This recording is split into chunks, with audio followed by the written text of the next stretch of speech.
Hello, welcome to the Groupchat Wrestling Podcast. There are only 3 of us today, so you get to have me do the intro, you lucky ducks. So happy Halloween, and say hello to, back from the dead, Andy, and freshly out of prison, Mark. Wow. Oh, Andy, Wow. Where did that come from? I told everybody you were murdered last week, Andy. No, I'm just drowned in a fish tank. I'm actually Freddy Krueger, so I have no idea what you're talking about. I don't know. Tell us something only Krueger. Andy would. Tell us something only Andy would know. Prove it to you. Hook is shit. That is Andy. I'm really sorry. The next AEW World Champion. Eddie Kingston. I'm getting straight into this now because this annoys the fuck out of me. Why is Eddie Kingston wasting a year of his life trying to get Hook over? Who's going to be the next wrestler to waste a year of life trying to get Hook over? Jericho wasted a fucking year trying to get Hook over, and ironically, the stuff after Hook was better than the year he spent trying to fucking get Hook over. Why? Why are we doing this? Why is Eddie Kingston going to spend a year when we've been so excited? We were so fucking excited for so long about him coming back. This whole fucking Death Rider stuff, he was going to go straight into it. We fancy booked it. It was going to be great. And he comes back to tag with Hook. Like, what's going on? It's fucking shit. They are doing the Death Riders thing. They're going to overthrow Mox pretty soon. Oh God, fucking please, don't have Hook involved in this. It will kill it. Like, he honestly, was in that please, image. no. He was in the screenshot, wasn't he? Don't say this. Don't bring that up, man. I don't care. I don't want it. I don't care. I want it, but we know what's happening. No, we're not doing. That's not happening because, like, the Hook stuff, all that bullshit anyway. And Orange Cassidy is now stuck in conglomeration purgatory as a side character to Mark Briscoe, so he's not being involved either. We will not have conglomeration slander. I like the conglomeration, but I just don't think Orange Cassidy should be in it because I feel like he's bigger than a side character to the leader of the conglomeration. And Willow as well. I don't think Willow should be resigned to being in the conglomeration. She should be in one of the biggest angles they have going right now. She should be outside of this. They've just filmed a new fucking intro for them as well, so it's not going to change anytime soon. But Willow should be involved in a meaty story, ready to move her on to something big next, not just being a sidekick. Harley Cameron should be in the conglomeration. She would fit it perfectly. Let Willow go after one of the titles, get Harley Cameron in the conglomeration, that'd work better, and get Orange Cassidy back like he was when he had that fucking international title run, just putting out bangers every week. Do you know what the worst thing about it is? When you take everyone who's basically involved in the conglomeration in isolation, they're all fucking superstars. I know. Like you're talking about Ishii's a genuine legend. OC is OC in AEW. O'Reilly and Strong, we know what they're capable of. Willow should be women's champion sooner rather than later. Briscoe should be winning a TNT title. Like this is a fucking elite stable of like the definition of top tier upper mid carders. I just don't think. I think Orange Cassidy should be on a bigger level than that. Like he should be on equal footing with Briscoe, and it feels like he's just in the background of the conglomeration to me. I feel like it's a waste. They should use it to put some other guys in there, like the tag team, like their Paragon in there. Brilliant. That fits perfectly. Ishii fits because he's Ishii and he comes and goes. And he just does whatever the fuck he wants. He fits perfectly with it. Briscoe could fucking lead anyone. He loses. Yeah, but you know what I mean. He turns up, wrestles, puts on a banger, and loses. Exactly. He doesn't lose by losing. You know what I mean? It's a weird one. Yeah. But like, throw some others in there instead. You know, and just turn Orange Cassidy. I mean, fucking hell, just do something. Get him because that guy is so fucking good. We've been asking for this forever, and. Yeah, been asking for this. Put Harley Cameron in the Death Riders. See, this is sending me fucking loopy. Yeah, put Harley in the Death Riders. No, put her in the conglomeration. She would fit the conglomeration like a glove because she could change a character depending on who she's talking to. She'll just go into whatever the fuck she's doing. She would be ideal for the conglomeration. Willow should be going after Mercedes. She's trying to team with Willow at the minute, isn't she? Isn't that the idea? Is that where they're going to tag team with Willow? I don't know. Please, the only way this will make any sense in my mind is if it results in them facing Mercedes and Athena and they somehow win or something happens and we end up getting Willow and Mercedes because that needs to happen. Willow needs to take that TBS title off her within the next 2 months. She has to now. Come full circle from having lost it. Do it. Well, so Willow, but I thought Willow was going to be world champion a minute ago. She should be eventually, but I wanted to win that. I just want that to be a full circle story. Beat Mercedes, do whatever, and then give her a world title run in, a year or so whenever she's moved on from that. I don't know that I put the back on Willow. Willow's crowning moment should be at like an all-in, I think. I think that she should have another. I think she should be the one that dethrones Mercedes, and then I don't know. Then she should maybe she dethrones Mercedes again for the world title down the line. I don't know. How about the world title? Yeah, I don't think you need to put the TBS back on Willow. I've always liked the idea of it coming back full circle and there being no one to take it back after having lost it too. Because there's a thing that whoever does take that title off of Mercedes, it's getting the biggest fucking rub yet. Exactly. Who deserves it more than her? Exactly. You don't need to stick it on someone who's kind of up and coming or a lower level. You just whoever takes that title, it's going to be fucking huge. That's going to be the equivalent of a world title winning moment for someone. 100%. And if you build to it right, sorry, go. I'd put it on Athena. I'd have their tag team completely fucking implode in the finals, and I'd put it on Athena. Have Athena lose her world title, and bring her in that way. Have Billy turn. I don't even think Athena needs to take the TBS. I feel like you could maybe have her and Mercedes feuding, and even if that causes Mercedes to take her eye off the ball, and that's how she loses to Willow, or whatever, I'd take that. And because Mercedes and Athena are at the level where they don't need a title, they could feud, and it would still be the biggest match on the card, regardless of the title. True. I mean, we've still got to work out how they're going to take off the Ring of Honor title off Athena, because realistically, like kayfabe wise, she ain't losing to anybody. So unless Mercedes goes there and beats her, which could happen, I guess. She's got a Ring of Honor title. She's got one. She's fine. So, although Red Velvet's back. Is there? Yeah, I mean, Red Velvet's going to dethrone Mercedes, so that I think down the line. We're saying, I mean, Willow or Athena, I think it's a shoe, and it's going to be one of those two that takes the TBS. Is she losing the CML title this week, do you reckon? I don't think so. Too early? No. Not yet. I think she has to lose the women's. It's got to be the TBS title. It's got to be the first one she loses. This will be a full year. The CMLL women's division's awful. Like, there's no, like, you've got Persephone, really. That's it.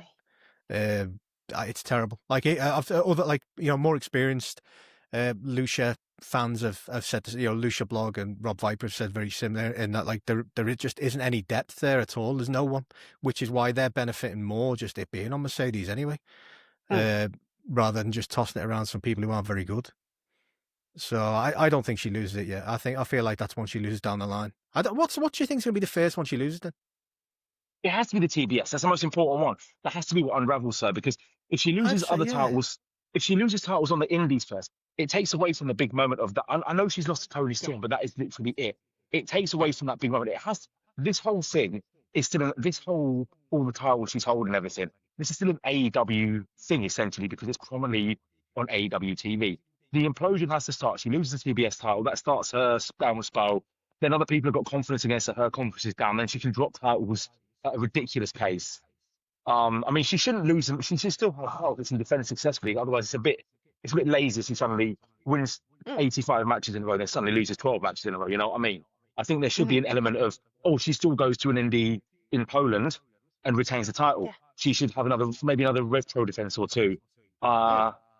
The Ring of Honor title, I think, will go straight on Red Velvet after the TV title, after she's lost to either, as we've now confirmed, Athena or Willow. I'm starting to sway with you now, Lucy. I'm starting to think Athena makes more sense. But I'm not budging. That's only because I personally wanted this from the minute she lost the title. I thought it would make sense for it to come round and. I think Willow is naturally just needs to move to leave the TBS behind, move into the world title. The problem with the world title, I get your idea that thematically it works, but it's been too long now. She's been there too long. I feel like they fucked the booking of the world title scene. To be honest, though, I feel like it's going to need a lot of time to really. I mean, it doesn't feel as important anymore, the women's world title. I just feel like the way they threw that 4-way together and the way they've gone with it. They did try and build towards a win for Statlander in that last one, and brilliant. But it just didn't feel as important as it should have for me. It should have felt fucking huge, and it didn't. The 4-way was a misstep. It was a big misstep to do it the way they did it. I think so. And I feel like it should have felt huge, and the problem is, like, it's a strange one, because outside of like AEW fan circles, it doesn't, like, people are saying it doesn't feel that big, and like, not like grifters, but genuine people inside AEW fan circles, people are just meeting it with, she deserves it because she's a day one and she deserves it. There's no deserving wrestling. There isn't a deserving wrestling. She's unreal in the ring. She's doing the best in the world, but there is no deserving wrestling. The deserve is whether you're it's meaningless. It's whether you're over and big enough, and whether the moment is going to mean as much as it does for somebody else. That's all it is with wrestling, which is why so many people. It's why so many people hold the title who don't deserve it. Like they shit the bed. They should have bet all in. They should have had Statlander win the world title. Then they could have built that successfully with Statlander beating Tony. Then they should have had, even if you did Mercedes Willow then, and then Mercedes wins that one, and then Willow gets to win that later on. Like, you should have had two matches. They shit the bed because they wanted the big blockbuster thing, but it came at the expense of the story, and it came at the expense of logic. And it's something that I'm like, no matter how much I enjoy AEW, if I think something's bereft of logic, I'm going to be pissed off with it. Because that's what I thought, like last autumn, there was a lot of things that didn't really work for me, especially like with Statlander's heel turn, not heel turn, and a few things that just felt like too like slapdash and nonsensical. And that's how this felt. It felt that Tony Storm Mercedes, in the grand scheme of things, should not have happened at all in. It felt like that Tony losing the title didn't feel as big a deal either, as it should have, as well as Statlander didn't feel as big a deal winning it. And I hate that, because like for me, like Statlander is one of the best in the world. And when she went in ring, there's no arguments at all. But the way they've handled her character work from the last like 16 months or so, maybe, from when she randomly turned face after putting all that good work in as a heel. And it's just been so up and down for the last 12, 14 months since, to the point where I feel like it's harmed her. I feel like they've done this because not intentionally, but it's because they know Statlander will always put off a good match. So maybe if we're lacking a bit of time, we need to. We'll just throw Statlander in there because it'll work, because it does. But because of that, she up until winning the title, she hadn't strung 2 wins together in a row. It's like, she'd lost how many times to Megan Bayne? Then in these kind of tag matches with Megan Bayne and Penelope Ford, and then randomly she's in a 4-way winning the title. I feel like they should just give her more. She deserved. I said there's no deserve. She deserved more. I do feel like she deserved. Contradiction, Andy. She can deserve some things. She deserved more from AEW than that. She deserved to be handled a lot better. It should have felt like one of the biggest moments of the year, and for me, it didn't. And it hasn't so far. I hope they fix it. What they were going for, I think, and again, I criticize AEW because I absolutely love it. If I didn't like it, I wouldn't give a shit. But what I think they were going for, and it worked maybe more for me than it did for you, just the last couple of months of her booking, was she could only win after she'd rejected Mox and the Death Riders. Because we had that month or two of sort of come and be a minion, be a background character in the Death Riders. And that moment when she was up against Mox going, I walk in nobody's fucking shadow, that was when she started to get the win. What I would have done is I'd have had her do that a month before they did it, to have her have that sort of look, now what I can do, rather than just go straight in to the main event thing. I'd have had to lose a few more times as well with that, though, if you're going to do that, because. No. But I just don't feel like they gave it enough time. I feel like that was all rushed too quickly, because it was like, it's good. But again, it's because they know they can rely on Statlander. We're in this period. We were just saying where August onwards, we got so many big shows, whether it's pay-per-views, special dynamites, whatever, that they kind of cram so many things, and it suffers along the way. I mean, it does, and I only say it because I'm much of a fan of Statlander, and I feel like it should have been the biggest moment of the year for the AEW's women's division, and it wasn't. To me, it didn't feel that way. I just hope they fix it to the point where it does feel it's important, because otherwise, I do worry that they may end up doing this thing where they go back to stick it on a Tony Storm again, or Mercedes, and soon rather than later, when for me Mercedes should win it, but not yet. Not yet. How do we feel about a heel Jamie Hayter taking it then? Or at least being the next challenger. If they're going to drag it out, if they're going to drag it out till Wembley, then yeah. But I don't know. I feel again, this is a bias thing, because obviously we will all be all in, and I just want to see Jamie Hayter win the title or go into Wembley with the title. So I wouldn't do it too soon. I'd like to wait, but maybe they go with the tag division for a while. What? So would you have Mercedes win it and then have Jamie take it off Mercedes? I think that would be the biggest move. Or I would have preferred Tony to take off Tony, but I don't think they're going to go back to that anytime soon. So that would have made. I don't know that Tony needs it again. She doesn't need it, but I just would have liked. I feel like Jamie taking it off would have meant a lot. But Jamie taking it off anyone would mean a lot. Maybe she beats Tony on the way to it. I don't know. We'll see. I mean, they've got the tag. The tag division's going to take up a lot of time as well. That's the only other. It's a problem because like we've got all these tag teams now who are going to be in the tag division. Oh, Mark's gone off. So this He's so disgusted. Technical issue, yeah. But so like you have to ask yourself, are they going to fit all these women on, because they don't at the moment. So just because they now have tags, it doesn't mean they're magically creating space. So what's going to suffer from this? What's going to have to take a back step to this? The men's trios can take a back step as far as I'm concerned. I wouldn't argue with that at all. I think that's it's not that I don't like trios wrestling. I do. It's just I think they don't need to be right in the forefront all the time. They haven't done a lot with them anyway, really. Yeah, and it's really slowed down, hasn't it? You know, I mean, it's really slowed down to the point that like, you know, Joe's on a singles quest now. Like the ops are just hanging around, backing him up. So yeah, and that's okay. That's what AEW does. They cycle through who is in the forefront. But yeah, I would rather see the women's tags get the time that the men's trios would usually have, and just let them sit on the back burner. Unify the Ring of Honor and AEW 6-man trios. Remember they did this, and then they just randomly decided, actually, no, it's not. Yeah. No, it's not. Oh, well, do it and stick with it. Who's winning this?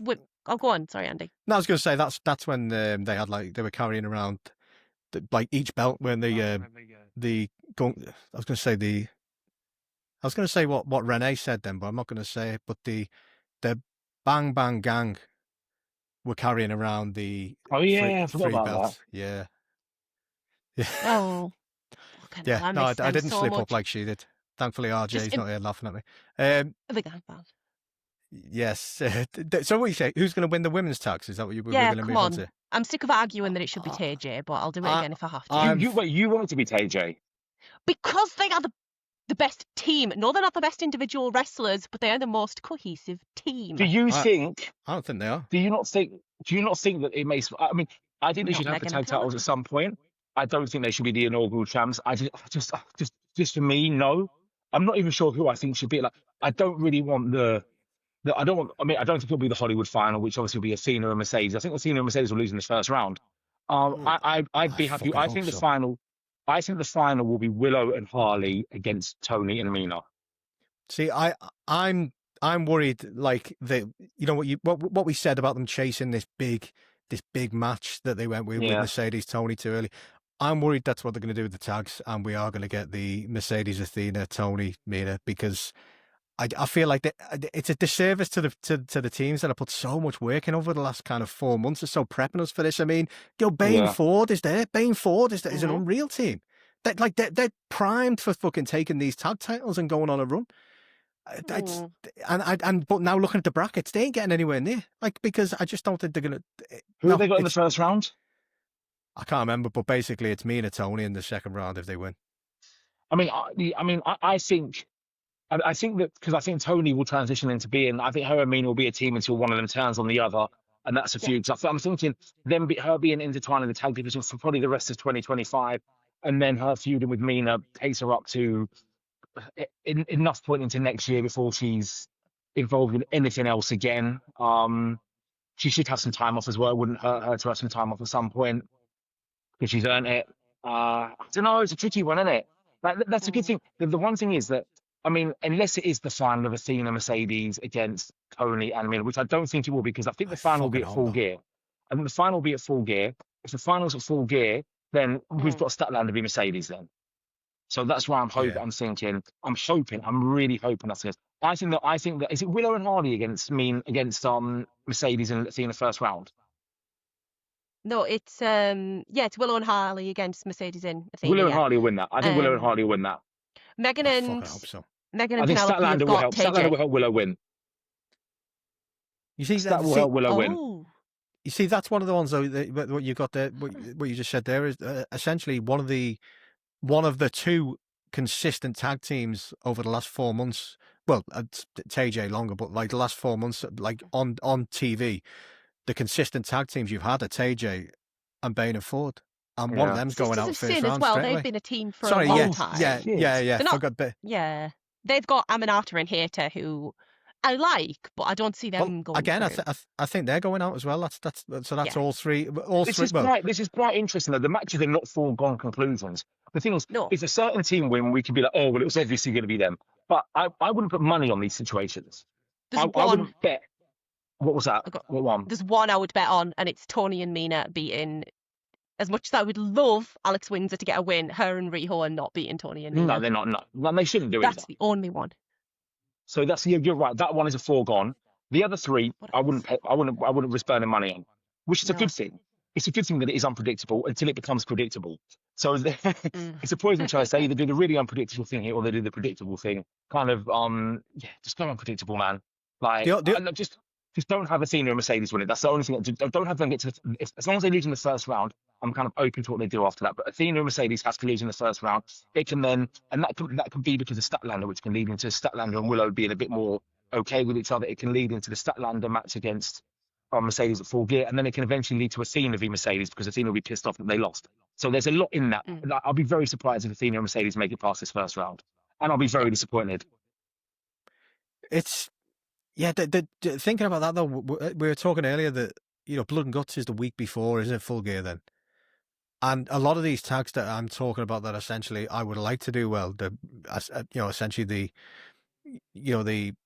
actual tag teams. The actual tag teams. They're going to be involved in Blood and Guts, so I guess maybe they're probably going to be wary about them being in the final of the tag tournament. I mean, what do we think the Blood and Guts is going to be? If we get 5-on-5, what do we think that's going to be? Like, my brain's going to mush here. What is the most likely certain situation? Bane and Ford, Sisters of Sin, and Tekla, isn't it? Yeah. Oh, sorry, whatever and then it's going to be TJ, you'd imagine. And then, I don't know, I mean, this is the problem when they've done all these all-star tags. Aminata and someone else. Yeah, you'd have to assume so, but like, who's the other person? Is it going to be someone, someone new? Or and speaking of tags, actually, we have another tag team in AEW now, another women's tag team. What's her face? Nixon Newell and... Yeah. Oh my God. The girl who writes a lot of very, very dodgy stuff on Instagram. Well, does she? I don't know anything about these two. She's not right. She thinks a lot of weird things. Maybe Nixon Newell could go solo, and she could team up with what's her face when she comes back. Do we think she's actually signed? Is Nixon Newell signed, or is this an I don't think so. No, I'm saying I don't think so. Maybe Ring of Honor. I'm not too sure, but I don't think she's Ring of Honor, because we do need whoever wins. That's why I only wanted 4 teams in these brackets, not the 8 we've got, because we don't have any set up challenges for whoever wins this, unless we go for somebody who's just lost in a tournament. Well, they're gonna have to, aren't they? Because there's no way, like, there's outside of the teams that are in the tournament, there's nobody else. Yeah. If we get like a screw with, like, Statlander helps or something, that's fine. I'll shut up. But otherwise, I don't like people coming out right out of a loss into a title match. You mean like Statlander winning the world title? It's okay when it's Chris Statlander. She's allowed. She can do what she wants. That's why this why they need the rankings back, because that wrecks my head when that happens as well. Like, it really does. The rankings was such a good low-key plot device. Give us the rankings back, Tony Khan, or I will make my own, and I guarantee you won't like what I'll do. The rankings worked. The rankings worked when the roster was a lot thinner and there weren't so many people to please. Well, and there probably wasn't as much politicking. It seems very, very convoluted with the roster. This is when you had like 20, 30 people you cared about seeing. And now it's like 70. They worked better because of Dark, though, as well, essentially, didn't they? Because half the wins people would rack up were like squash matches on Dark. Yeah, you can... I'll make my own. It's fine. I don't mind. Someone could pop down to Universal Studios and they'd win like 9 matches in, and they'd be all like 80-second matches. And then, look at that, they come flying up. Title shot. It wasn't just wins. It was if you'd beat somebody with a high ranking, you got this. Because Tony Khan is a stat nerd, isn't he? Doesn't he run a statistic? Nothing wrong with that. A company or something. I'm a data analyst. I fucking hate it, but I am. He's like a big stats nerd. So he could do it. But we'd have to have Dark back. I'm cool, unlike you fucks. But men's Blood and Guts. Are they doing it or Freddy not? Fucking Krueger, Andy. Literally, because it's cold. I'm wearing this to Nightmare and Hooters on Thursday. I'm going to go as Freddy Krueger, and I was like, don't it's cold. Puncture anything. Jesus. Yeah. Before we go on to the men's one, can we just try and do a bit of Steiner maths here and work out for the men's one, because we think it's 5-on-5. We think we know the women's team without a shadow of a doubt, right? Blurry. Okay. Well, who did we say was going to be with Hater and Aminata? That's what I mean. Hater, Aminata, KJ. There's someone. Is it going to be Willow? Is it going to be Hot? I'm Willow thinking like loves we're looking at logical progression here. We're looking at if Harley and Willow progress to the semis, they're not going to be in it. Is there anyone due to come back? I would love Alex Windsor. If you've seen that Cutthroat Collective match, Alex Windsor's a good shout, you know. She was incredible in that. It's Windsor, and she just needs a little something.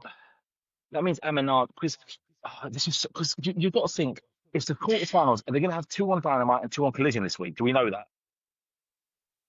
No. Not too sure. So, because if that's the case, then that means you can have the semi-finals knocked out before Blood and Guts, or they can be the other side of it. But you need to get them all done this week, because you don't want to be doing them on the same show the same week as Blood and Guts. You need teams. They've not done this well. It's all trying to make things work. Condensed, isn't it? Yeah. No, it's the schedule's a fucking mess. Like around this, it really how is. Many weeks have we got? And Blood and Guts. Well, how many what? Sorry, shows. How many weeks till? Yeah, how many shows? Because it's 2 a week, isn't 4, it? I think. I think it's 4. Is it? 1, 2, 3, maybe. Yeah. 4 shows. So you've got 4 shows. There's another show the week of Blood and Guts. Well, the other problem with Blood and Guts for me though is that it feels a little bit better than last year in terms of it feels like there's a reason for it. Because last year it didn't. If last year it felt like, oh, we've got Blood and Guts in the calendar, we'd better do something. This year it feels a little bit better, but it still feels a bit like that because although there's a reason for some of the sides to have this animosity and this let's end it in a Blood and Guts match. Some there's not, like, because like they all along the way when they were doing these All Stars, the heel team was solid. It was always the same 5. The face team was like whoever was around on that day. So it doesn't feel like that kind of like it's we need the Blood and Guts to finish this. If it still has that feeling of Blood and Guts is on the calendar, we might as well stick some teams in there. So I don't know. How long ago how many weeks ago now wasn't it Jamie Hayter screamed out Blood and Guts? 4 weeks ago now? Yeah.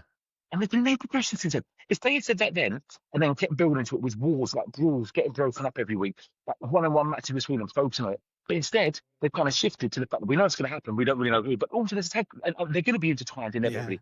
Teams are going to cost people in it, which kind of sucks. Because it would have made much more sense for me if you focused on Blood and Guts. Then when that was out of the way, between Full Gear and World's End, you could have the women's tournament then and have the final at World's End. That would have made more sense to me. Yeah. You didn't need. These are 2 really big things with the women's division. They didn't need to cross paths. They could have been isolated incidents. They deserve to be. These are big moments for the women's division. And it's going to have a lot of people that are combined in both. It shouldn't have been, they should have had individual focus, in my opinion. And that's a bad misstep. Agreed. It's going to be a brilliant match, whoever's in it. But yeah, they could have done with a lot more build-up. But I'll say that even if they have like 6 women's matches on a show. But it's true. They could. It always is a great match. That's the problem you have with AEW. Like as a viewer who holds them to a high standard and wants them to keep that standard, is that like they always have this get out of, oh yeah, but it's always, the matches are always great. Like the pay-per-view build can be really bad at times, but the pay-per-view is always a 10 out of 10, or 9 out of 10 or whatever, and it kind of like gives them that kind of get out of jail card. This feels like a lot of it's thrown together, and although it will be brilliant, you still just want it to be that little bit better in the build-up, that little bit more care and attention to it, especially for the women's stuff, because I still feel like they don't get treated like with half as much care as they should be with some of these storylines. A lot of it feels like, oh, you want more women? Okay, here's another tag match.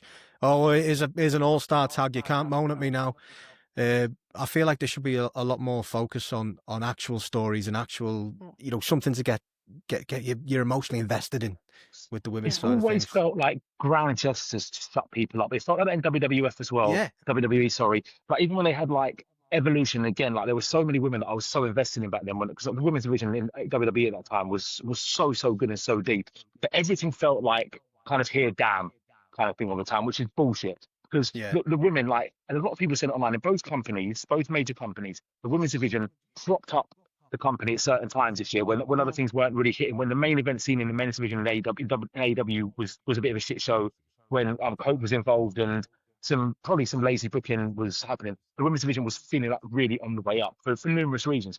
I know in WWE, obviously I don't watch it, but I can tell from people that watch it with sincerity that the men's division's been a steaming pile of shit for the majority of this year. And so the likes of Io Sky, who's top level. And everyone loves seeing Rhea Ripley. She's so over. Like, Bianca Belair's great. The division's great. Becky, Bayley, the division is really good. Jade as well. Not Jade. Not Jade. We're not going to patronize anyone here. We're going to be honest. We're an honest podcast. But it just feels that so many of these things are done like because they feel they should, rather than thinking this is the right thing to do. Like, how long have we wanted tag division for, and now we're getting it, and we're getting it while it's in the midst of another first. It just feels it's so much messier than it needed to be, and it's nowhere near what some of the talent involved. When you look at the women's division in AEW, the people I can reel off, I want to see every week on TV. It's approaching 20 people now. Now that's brilliant from Tony Khan that he's established this roster, and I appreciate 4 hours of TV is not a lot of time, but I also appreciate that over the last year or so you've dedicated a lot of TV time to people that weren't particularly overall interesting at the expense of people that could have been on TV more. But look how well Aminata's got herself over with the live crowd with such minimum minutes available to her this year. Look what her and Tekla did. Like, they went out of their way to make sure that they were noticed. They really built themselves up. Like, they've always made the most of the minimal situations they've been given. But again, this just feels now that I just think that having these two things, I won't mention it again, it's 4th, 5th time I've said it, having these two things overlap, I think was a real misstep. No, I agree, but it's schedule, isn't it? They always fuck up scheduling around this time. It feels like, we have a lot of special shows, a lot of extra, longer Dynamites, the special Tuesday night ones or whatever, and it feels like they have to kind of build all these to feel important, but you've also got the extra pay-per-views. Like, it's a problem they never used to have, and I want to see more AEW all the time, but like at the same time you're watching them and thinking maybe if a pay-per-view was, we took one out and spread them out a little bit more, it might fit a little bit better, and the TV shows might be a little bit more, slightly better booked. I don't want to be too harsh because most of it is brilliant. Yeah, I want to jump in with a caveat here and say that despite the fact that I've obviously aired my criticisms here, I thought last week's AEW TV was genuinely fantastic. I thought Dynamite was a 9 out of 10. Collision was approaching that as well, 8.5 out of 10. I'm really excited about the women's tag tournament. TNT is always a banging pay-per-view. There's a lot. I'm looking forward to things, but at the same time, I'm not going to sit here and be act oblivious to things that I do think should be done better. I suppose it's as simple as that. Things that they could be doing better and they should be doing better. But at the same time, they've had a brilliant week. Filming that will be brilliant. Full Gear will be great. The C2 will be brilliant because it always is. It's excellent to look forward to. Yeah, we're great on a curve. I mean, all the things we complain about in AEW, if they happened in WWE, we'd be going, my God, this is the best thing they've ever done. What a match. It's fantastic. But we're not talking about WWE. We're talking about AEW. So, and I want that to be brilliant. But what you just said about the C2, you just reminded me we're getting that. It's coming to Cardiff and Manchester. Why have they not made that second Dynamite, the Dynamite in Manchester? Why is that not that Collision that weekend as well? It's going to have 12, 13, 14,000 in there. Why are they going to end up going back to America and having 2,000 people in Spokane or wherever the fuck they're going to be? I've no idea because like we do. No, but the thing we've got a Dynamite and a Collision. They're not just going to do a 2-hour show on each one. So what are we going to do? Hopefully we get at least a special Ring of Honor like they did in Australia that time. Give us something that's a little bit better. I hope we get a special one because, I mean, when they've given you Ring of Honor matches before, you've usually got a Dynamite and a Collision taping on the same show. Get one match. Well, yeah, but that's what I mean. Give us a proper Ring of Honor show. Maybe kind of a special one. It's going to be the biggest Dynamite crowd potentially ever outside of Grand Slam, the first New York, Danielson, and Omega. Yeah. If it gets to 15,000, it will be. I think the second biggest is 14,000 for the first ever Dynamite. So this is a real opportunity here. The crowd is going to be so good for that. The Manchester crowd will be fucking brilliant. And yeah, you can't just go there and do a 2-hour show and fuck off. No, I mean, you can, but it'll be a bit stupid.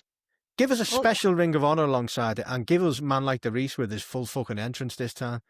None of that. Do that with the Collision, but then I just don't get, like, when you're in Manchester, you've got such a big crowd there.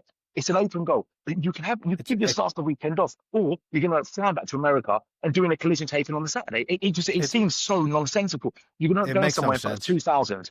You're going to have 14,000 whatever, and you're going to go to 2,000 for no reason. They may still do that. They may do that. I mean, it's not been announced as it what's next.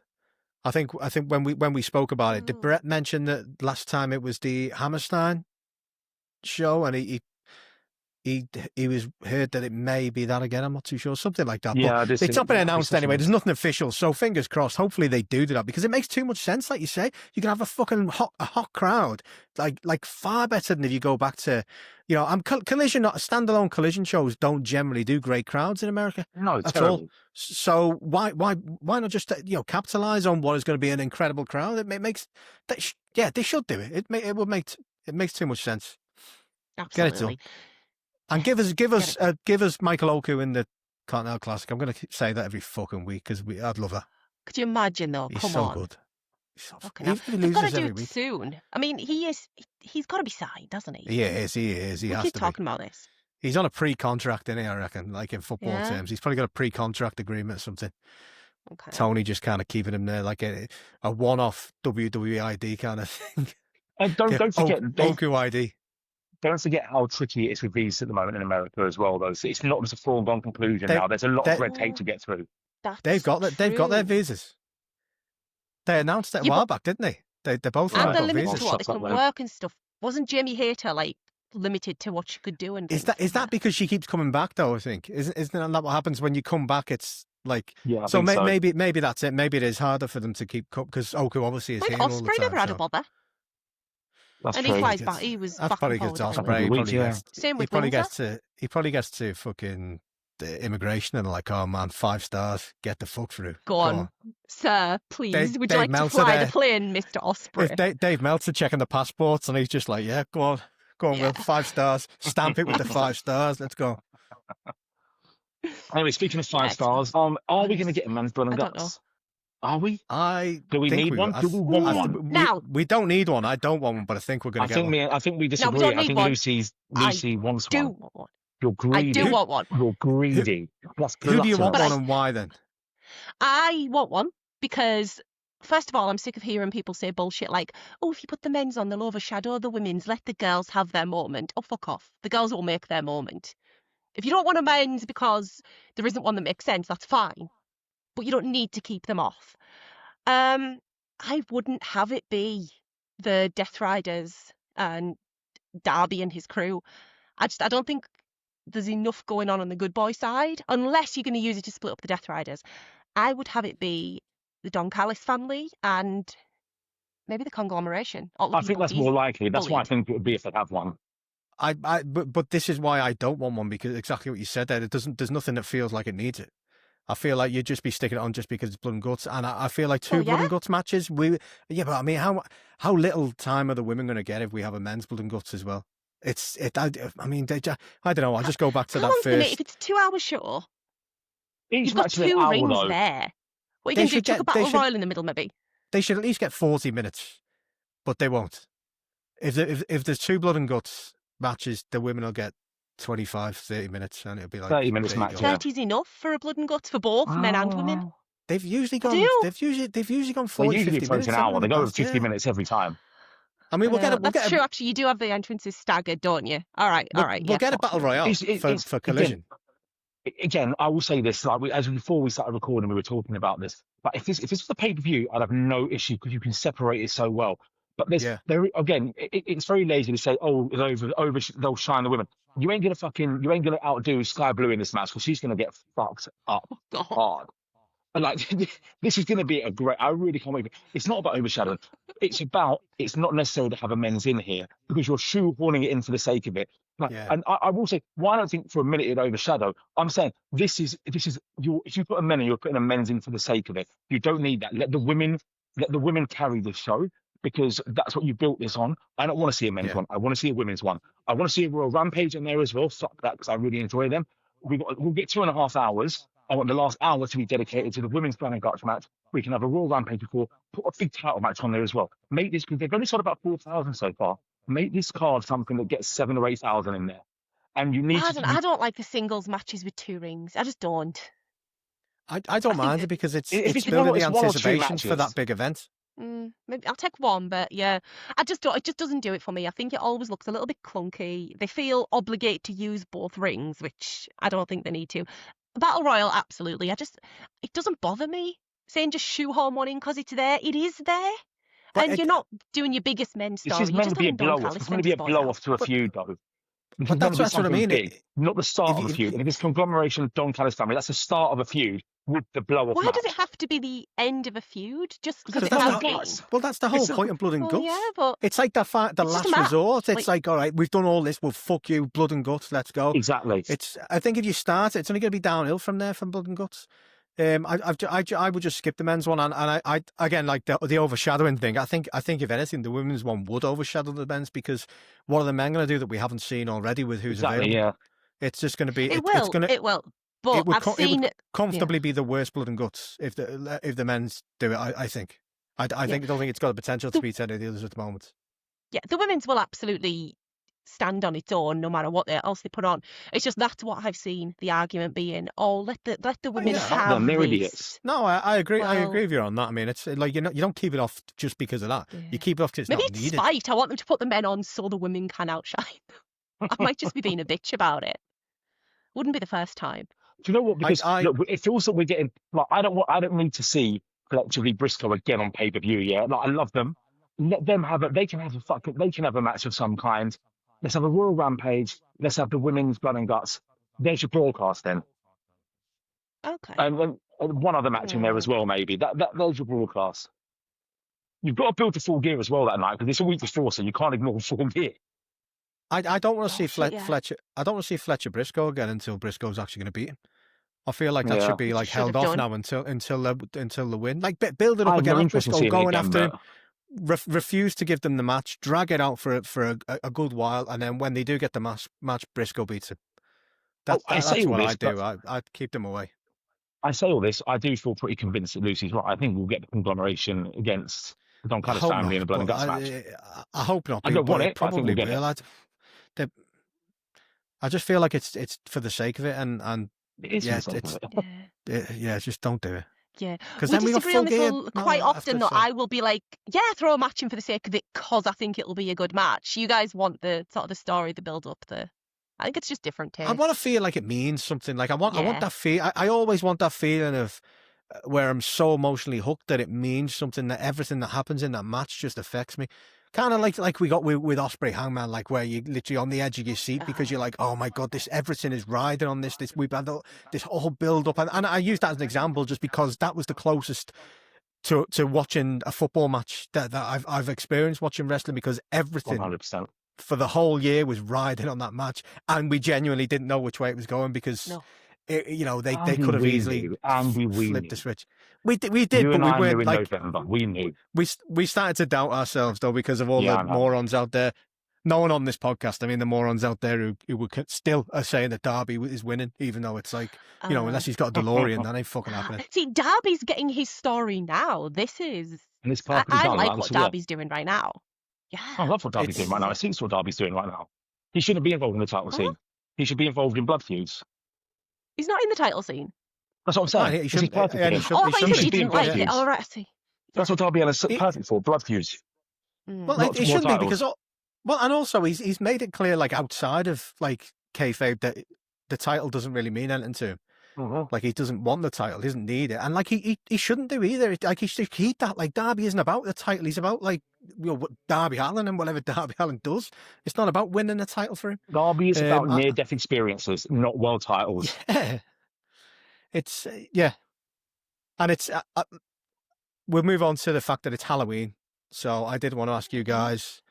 It's not Halloween yet, but it's soon. What are your most horrifying? Sorry, go on. Have I jumped the gun? Well, I just say I'm horrified that Mark has not bothered with a costume. Considering it's a picture, you could have at least put little devil horns on it. Me and Andy have dressed up in costume. I'm just going to go and ruin people's nightmares. Freddy Krueger. By telling them that Hulk this is going to isn't win the the world costume, championship. by the way. No, this I wear every day. Hang on, I'll show you my costume. I have come as Bully Ray. Amazing. Yeah, I'm dressed as Bully Ray for Halloween. Scariest thing I could think of. But I think you were about to ask us what the actual scariest thing was. I was going to say, what's the most horrifying, nightmarish thing you've ever seen in wrestling? You can choose two, because I'm probably going to choose two. One that's actually, it's bad but good, and one that is just so fucking bad that like it kind of, you still don't ever want to see that again. Can you two go first? I think we'll have one the same, but if you two go first while I mull over my choices.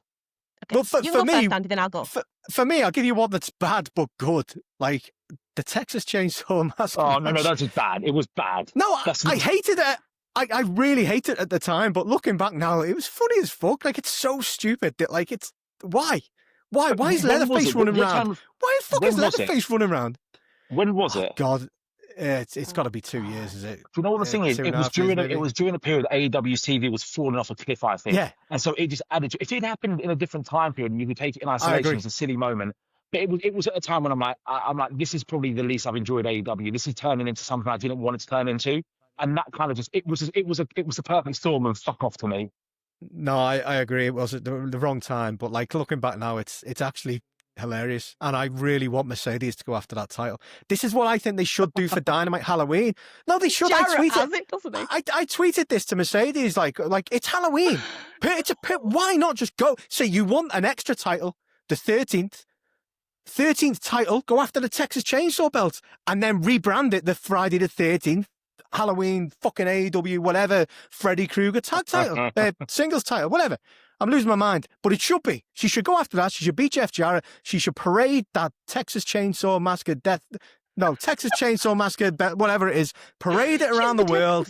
Take it around. Get another. She can have another guy carry it around. She can choose anyone. Someone dressed as fucking, I don't know, Jason, Freddy Krueger, maybe. Who knows? Can carry that belt around for her. Just do it. It'd be great. It's fucking. Little Dookie the doll. Yeah, we used to love the Halloween Dynamites. They used to be great fun. Just do something like that. And my most horrific one is probably, I already mentioned this to you guys, probably Mae Young giving birth to a hand.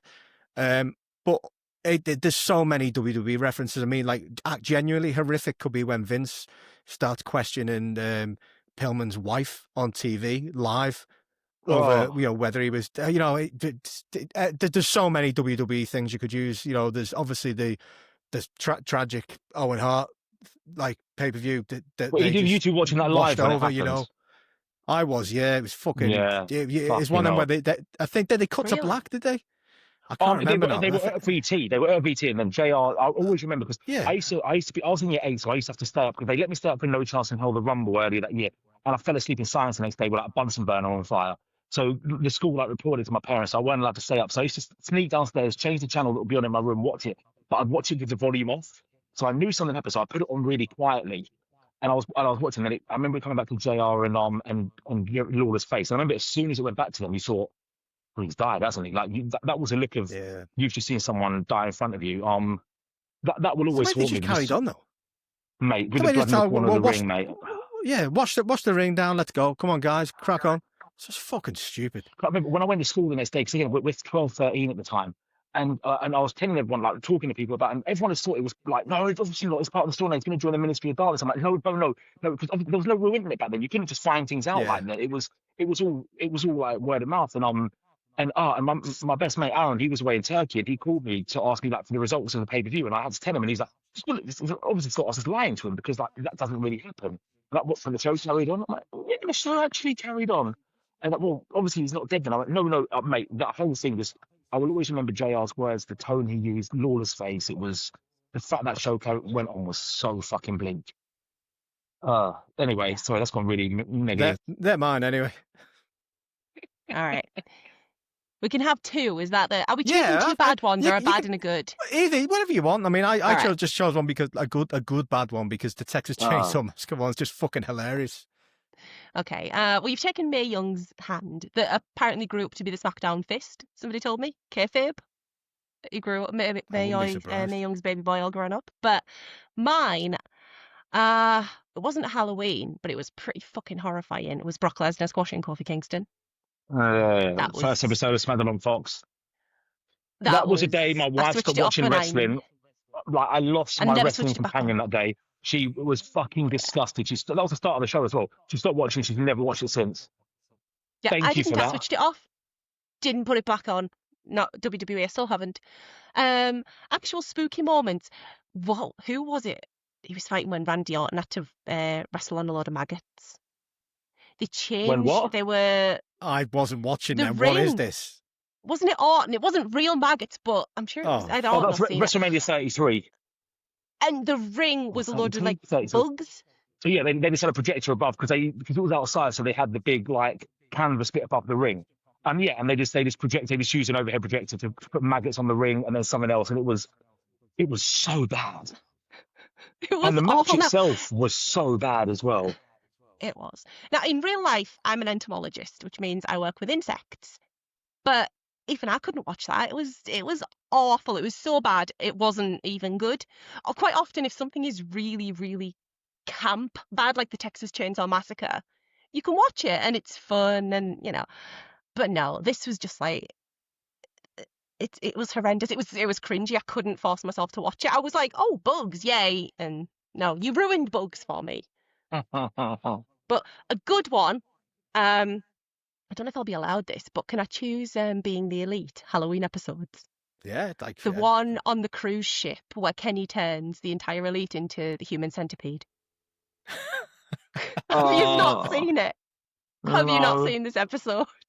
Cody is still with them. And Kenny has decided, they're on the Jericho cruise, and Kenny has decided that they're never going to split up ever again. And he becomes a mad scientist and sews them all together. It's horrifying. Kenny Omega covered in blood going, I'm doing this because I love you. And you just got Cody Rhodes screaming, well, I fucking love you. While Kenny sews the elite together, the Young Bucks, Cody Rhodes. Have you not seen this? I've seen it. Yeah. Yeah. I don't want to see it. Watch it. You've got to. It's hilarious. It's amazing.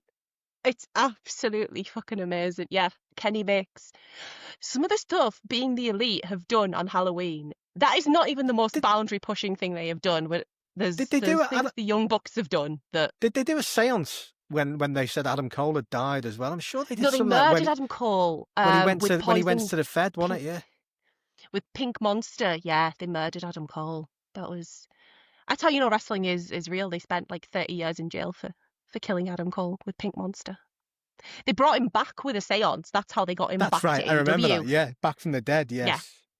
They've done so much on BTE. They've done like animated episodes. They've done Squid Game. They've done whatever the fuck the Young Bucks were doing when they were dressed as the Street Fighter guys in Kenny's Wet Dream. It has been insane. But yeah, Human Centipede. That's in the same category as the Chainsaw Massacre is the Elite Human Centipede. They may do more because it looks like I don't know. I'm just choosing to believe this because they want it. People don't want to retread old ground, but it looks like the Young Bucks may slowly be realizing they're not a bunch of cunts after all. Yeah, definitely. It's like I don't care. I don't care if it's been done to death. But put the elite back together. Give us it. Yeah. Gimme. Fuck it. All One of them. Time. Hangman. Yeah. Adam Cole. The trios are fucking dying a death again. Get the elite back together. Stick the trios on the books. Yeah, if Kenny can't work, if Kenny can't keep working these matches, stick them back together. They can have some good matches with the Don Callis family. They can have some. Yeah, come on, let's do that.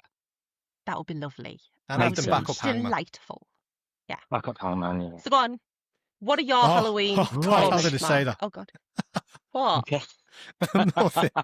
Anyway, moving on. Nothing. What did I miss? I'm just going to go back and watch it. And then give us an extra view and go back and watch it. Watch it on with a VPN. Well, now I'm not. my bad one that's really bad is when I was watching live and I nearly watched a murder. Well, would it be murder? Would it be manslaughter? It would be manslaughter. I'm going to say it was 2019 Super Showdown. Base might be wrong. It's Undertaker v Goldberg.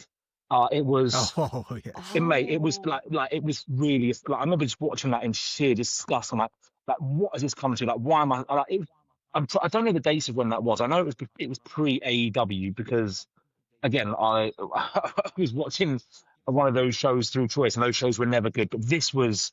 It wasn't just dangerous and reckless. It was very uncomfortable to watch because I thought there's 4 or 5 moments in which someone could have died. And I'm all for thrills in wrestling. I like people jumping off cages. I like people getting smashed over the head with stuff. I don't like seeing people legitimately nearly die. Like watching Owen Hart against Stone Cold in SummerSlam '97, like watching Austin's head bounce off that. And that was a horrible experience at that age because it's not what you watch it for. It's not entertaining. This was the opposite. This was so far from entertaining. There needs to be a new word for it because it was so unentertaining. Unentertaining doesn't do it justice. It was fucking criminal that this was commissioned, allowed to go ahead. Goldberg headbutted the door, concussed himself, goes up there, concussed himself by hitting a pole again. His face covered in blood when he leaves the locker room, for fuck's sake. I mean, come on. It was a nasty experience. And it was just typified Vince McMahon's final few years in WWE and just how rancid a product it was. Now, my good one is an equally bad match, but it contained my least favourite wrestler of all time. And at the time, I was a massive WWF mark. So Halloween Havoc 1998, watching Hulk Hogan go through the absolute clusterfuck of a match with the Warrior. Yeah, the Warrior was my favourite wrestler growing up. But I loved it. I loved the humiliation because I never liked Hogan. I knew he was a scumbag, sucked boys in the late 80s. Always had it in him. Always just could never stand him. Didn't like his theme tune. Just thought, yeah, you seem like a twat. And I felt like that when I got back into watching wrestling 7-8 years later, and he was a heel. I just couldn't stand him. Like when I watched his stuff on Nitro, I'm like, this guy can't act. This guy's terrible. I just didn't get it. I never got him. And although Warrior had been my favourite, to watch him go through such a humiliating match that no one in the right mind could have thought was anything other than one of the lowest moments in wrestling. To see Hogan that desperate to get his win back over someone, that desperate, he's gotten basically out of the time and not in shape to be able to do anything for more than 30 seconds, then thrown a bit of paper on fire into no man's land. It was just terrible. It was such a beautiful clusterfuck, and the humiliation couldn't have happened to a more worthy person than Hulk Hogan. So that's my other one. I loved it. When I watch it back now, I really enjoy it. Like I get so much satisfaction for watching something that bad. It's wonderful. It's wonderful seeing Hogan what a twat. What a twat of a man. And yeah, it's just nice. It's nice to see him get humiliated on such a big scale as well. Fuck Hulk Hogan. Yeah. Fuck Hulk Hogan. No, I see what you like about Hulk Hogan, because he's dead and the fucker can't stop you. Sorry.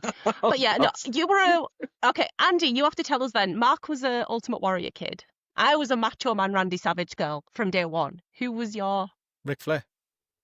Ric Flair, the baddie. Shocking. Yeah. Well, it's always the bad. Macho Man's a cool choice then. Macho Man is the cool choice. Warrior weren't cool. I just like the energy because I was very much an ADHD kid who'd run around like a nutter on the playground. So I resonated, Jesus Christ, with him. Macho Man was always a cool choice. He was the cool motherfucker out of them. Oh, yeah. Obviously, as a kid, you would like some of the Hulk Hogan stuff, mainly the Sergeant Slaughter feud, because it was like they built it up to be this thing where Sergeant Slaughter actually was an Iraqi sympathizer, which is in such bad fucking taste that looking back on it now, but whatever, they didn't give a fuck. But like as soon as I discovered Ric Flair, I thought he was fucking brilliant. He was so fucking entertaining, and his matches were excellent. It's a shame he turned out to be a cunt. Oh, who was your second favourite? Who was your so Ric Flair, and who was your second? Because before I got out of wrestling in the early to mid 90s for a few years, I had a second favourite who took over the mantle. No, if you get this one right if you get this right each within 3 goes, I promise you I will send you £100 tonight. Okay. Second favourite. Okay. Your second favourite. My favourite was Mr. Perfect. Actually, I was obsessed. In hindsight, it should have been Mr. Perfect or it should have been Brett, but it wasn't. Course, yeah. Okay, your second. All right, go on, Andy. Go on. We get 3 guesses each. Guess. Okay, let me.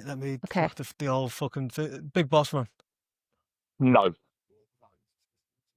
I did like his theme tune.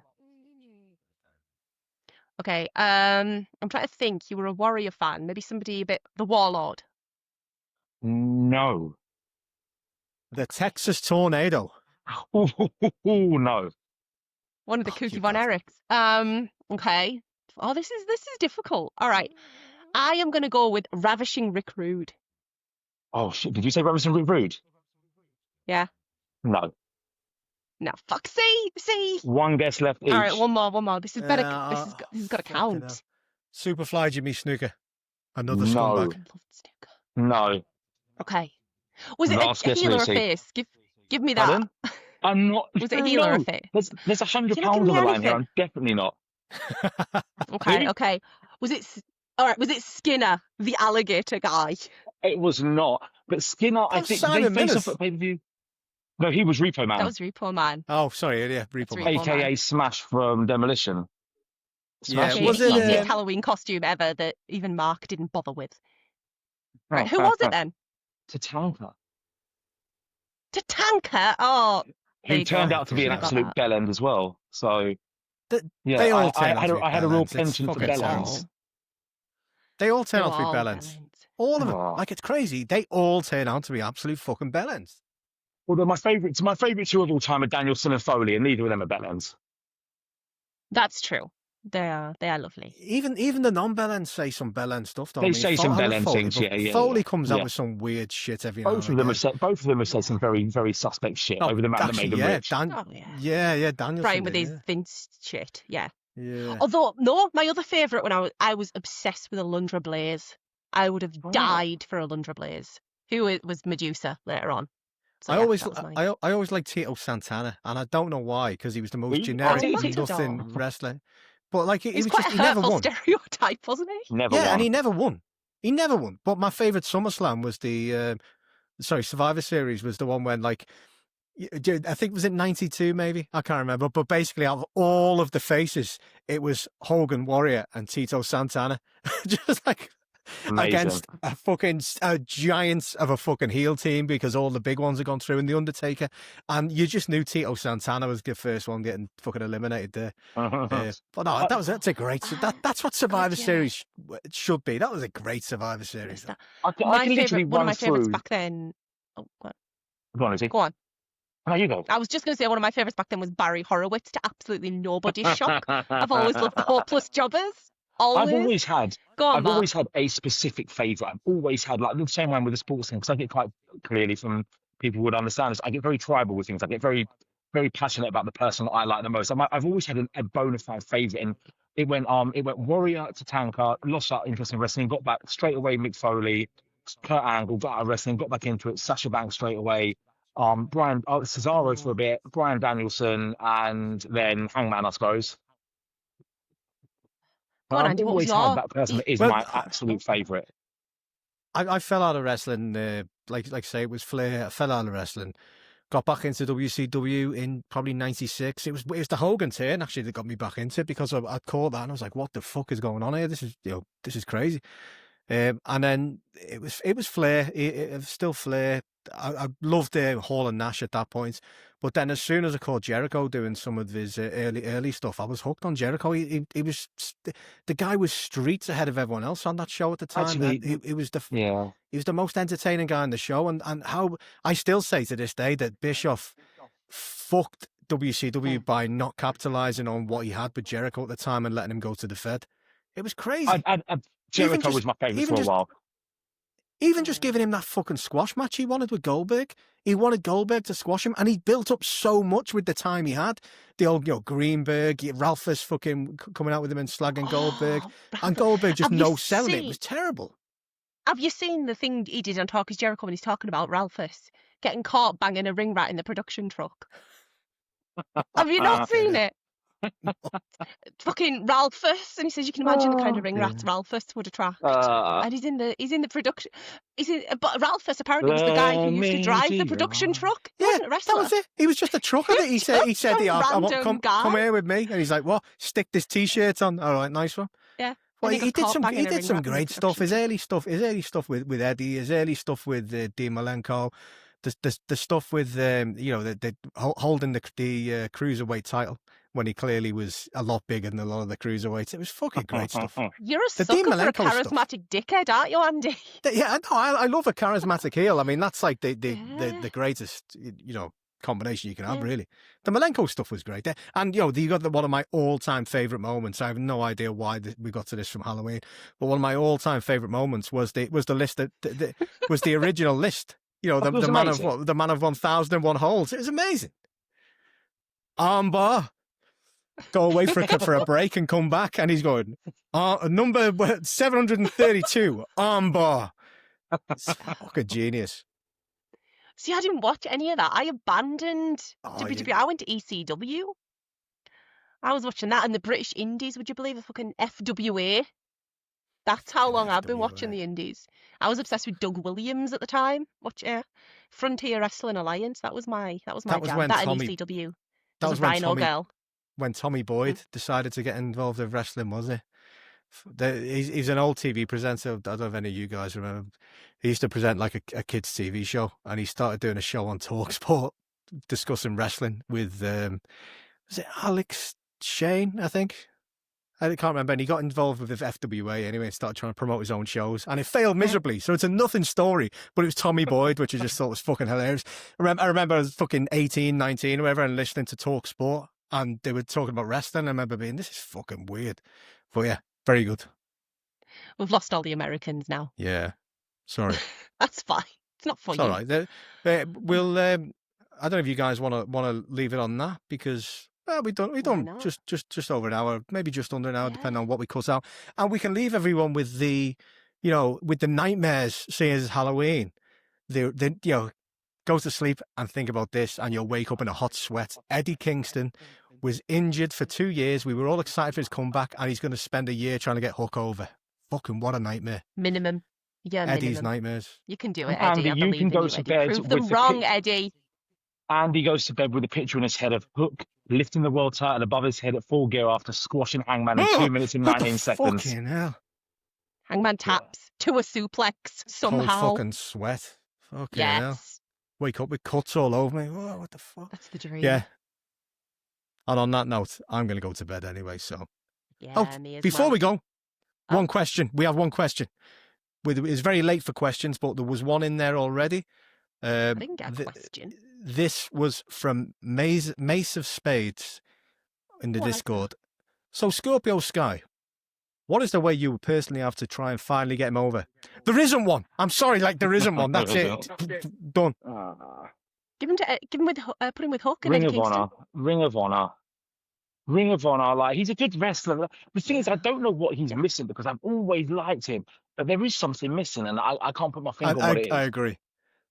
I don't know what it is. He is good. He's good in ring. Really good in ring. I don't know what it is. It's not like he can't talk. He can talk. He's just not very interested. If that makes sense, it's bizarre. He's got a kind of a fake charisma, if that's even a thing. Where he looks like he's charismatic, but he's not. He hasn't. He's got charisma, but he hasn't got live show charisma. Exactly. That's exactly what it is. Yeah, I've always grouped him in with Ethan Page.